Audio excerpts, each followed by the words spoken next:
तो hello friends मु सत्य आपको स्वागत करछु मो यूट्यूब चैनल योर कंप्यूटर को। तो आज वीडियो रे आमे कथा हेबा ओटीईटी सिलेबस विषय रे।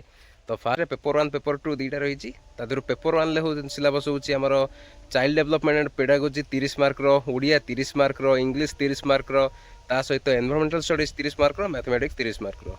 पेपर 2 रे रही हमर चाइल्ड डेवलपमेंट पेडागोजी 30 मार्क रो, ता सहित रही लांगुएज वन ओडिया 30 मार्क रो रही आमर 20 मार्क सब्जेक्ट कंटेंट रही 10 मार्क पेडागोजी रही।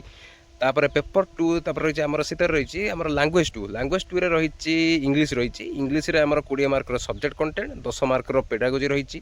तापर सोशल स्टडीज रही आमर आर्ट्स पिला से रही आमर हिस्ट्री अच्छी जोग्राफी अच्छी पॉलिटिकल साइंस अच्छी रही आपंकर 20 मार्क पेडागोजी आ बाकी रहा 40 मार्क सब्जेक्ट कंटेंट रही साइंस पिला ताने आपण साइंस 30 मार्क आसो आ मैथमेटिक्स 30 मार्क आसो।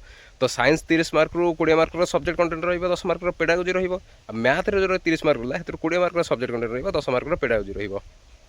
तो धन्यवाद वीडियो शेष देखिबारु।